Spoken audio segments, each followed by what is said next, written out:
کبوترم هوایی شدم ببین عجب گدایی شدم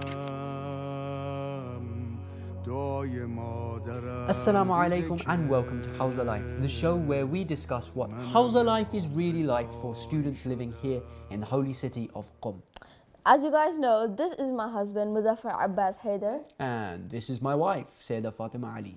Now, there are a lot of questions out there that viewers such as yourselves have about the Howza life in Iran, and that is why we are here to give you some insight into our lives in Qom. Last time we showed you a little bit of the state of our house when we first moved in, but we've progressed a significant amount since then, alhamdulillah. So in the first week, we went out and we got some thin mattresses for our bedroom. Those thin mattresses. We got one for me, one for you, one for Syeda. And obviously we needed a place to sleep. So we needed blankets as well, so we got those. And we got some carpets for the living room so that we could at least, just sit down and chill there. Because the floor is stone. It's stone cold, literally. So we needed to get some carpets. And obviously we got groceries. Groceries, and obviously when you get groceries, you need to have like a stove and a fridge. So we got all that. A mini fridge. A mini and fridge. a mini stove. Mini stove, mini fridge.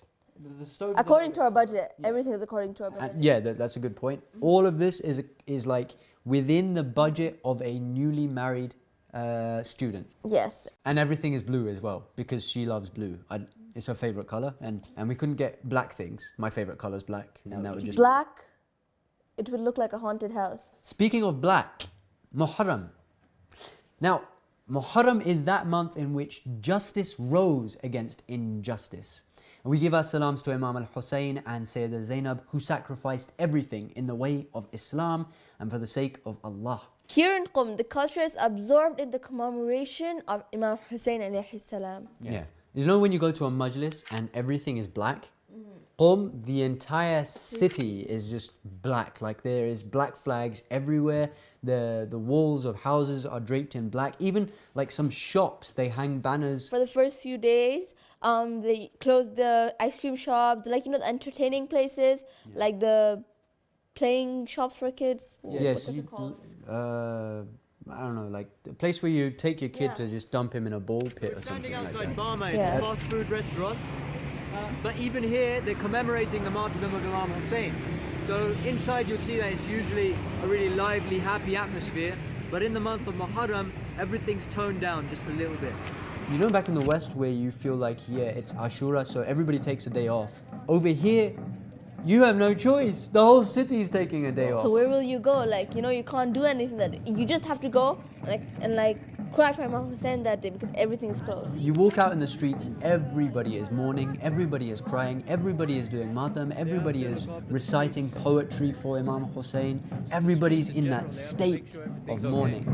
I thought they're looking on 24 for the terror attacks. Oh, it could be that as well, actually. Muharram is really cold, right?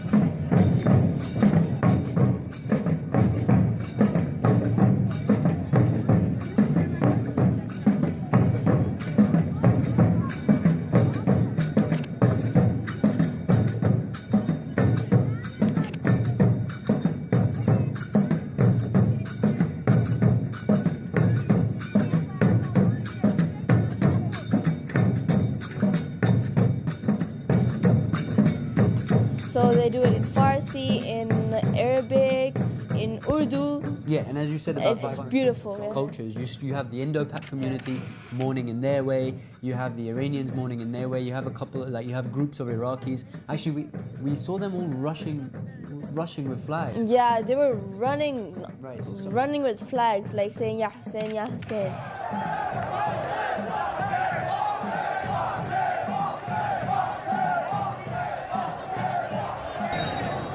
Culture has their own way of expressing their love for Imam Hussein and mourning for Imam Hussein, and this is the way Iranis they commemorate Muharram.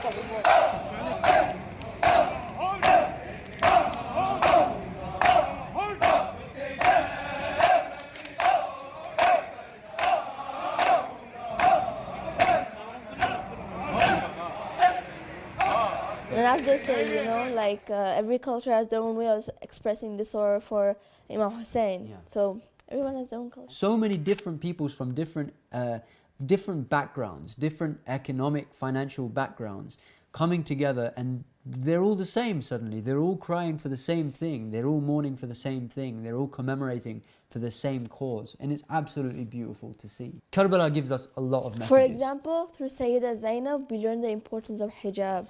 From Imam Hussein, we learn the importance of salah. Even when the enemies were firing arrows at him, he is establishing the prayer. But our communities, home and abroad, sometimes fall into the trap of keeping the message to themselves.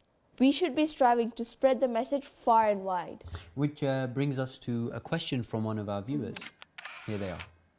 I am Rabab and I am from London.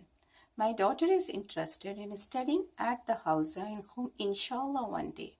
My question to you is, when you go to the Howza, are you still going to be able to use the internet, WhatsApp, Telegram? How expensive is the internet? And how often do you call home? Great question.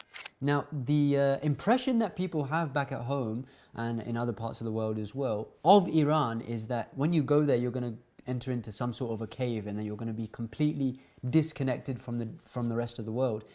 This really isn't the case. In fact, We have access to social media. and Islamic Pulse is running from right here in the Holy City of Qom. How would we be able to do that if we didn't have access to social media and all these things? When we were leaving from the UK, our parents were really upset because they were like, you're not going to be able to contact us anymore because you don't have any internet access there. Yeah, they were really worried. They were thinking, oh no, you're not going to have Telegram, everything's banned in Iran. And no, we have everything. They had questions like, Do people even use smartphones there? they thought, oh, are you going to be able to Telegram us, WhatsApp us? Yeah, like at least call us, please call us once a month. Yeah, don't completely lose contact. But then when we're here, she never gets off the phone to her mother. So what are you trying to say about my mom? I'm just saying, it's easy to talk to people abroad. It's nice. Yes, thank you. People think that the internet's going to be really slow and you won't have access to anything. No, you have access to 3G and 4G. I have 4G on my phone. And like we can use our phones wherever we want, like at home, outside, wherever we are, Yeah. And then there's free Wi-Fi in certain locations like the airport. And like sometimes banks, I think you have free Wi-Fi. Some places I don't know. you'll get I'm not free sure. Wi-Fi. It's not really common. I'll admit it's not really common. But yeah, you do. And there's internet cafes as well. If the worst happens, you can't get your hands on a phone, there's internet cafes. You know, there are profiles that you can follow of Islamic scholars, like Ayatollah Khamenei. You should follow him. And follow Ayatollah Sistani too, please. Ayatollah Sistani too, but I'm just saying, Ayatollah Khamenei. Ayatollah Sistani, please. Basically, I follow Ayatollah Khamenei. And I follow Ayatollah Sistani. And we're married. Check that out. There's nothing wrong with it, guys. Just as a side note. Now, when it comes to social media, we have a big task on our plate. We have to get the message of Imam Hussein out there. And this might seem like a really difficult task for us to accomplish, but really, no, it's not.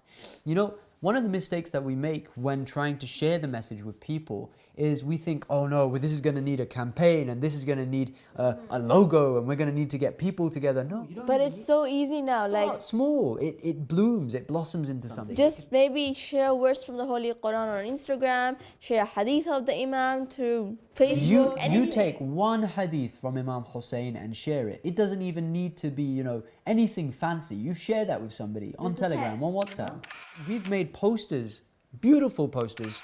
I have to say the team here at Islamic Pulse is doing a really good job at making the posters of the sayings of Imam Hussein. Just share one of those. And if you don't want to share one of our posters, make one yourself. But this message is a message which is the cure for all the bad things that are happening in the world right now. All you need to do is share that with the world. Pass it on to a friend. You never know when you might inspire somebody. We need to constantly remind ourselves and the people the sacrifices that Imam Hussein alayhi salam made. And this can be done through social media. And when you're trying to spread the message, it doesn't mean that you have to be in Qom to spread the message. You can spread the message wherever you are. You might be a writer, you might be a poet, you might be an artist, you might be, I don't know, anything that you are. Use whatever talents Allah has given you to share that message with somebody. And you never ever know whose life you might be changing. That's all we have time for today. We hope you enjoyed the show. If you have a question of your own, do send it to us. Record a short clip of yourself asking the question and email it to us, send it to us. And you can find us on Instagram, Twitter, Facebook, shiatv.net and Telegram. All over the place. Make sure that when you do send us that video, make sure it's no longer than 15 seconds, inshallah. We'll see you next time. From my husband, Muzaffer and Syeda. And from my wife, Syeda Fatima Ali. Assalamu alaikum wa rahmatullahi wa barakatuh. دعای مادرم بوده که منم امام رضا. Wherever you are.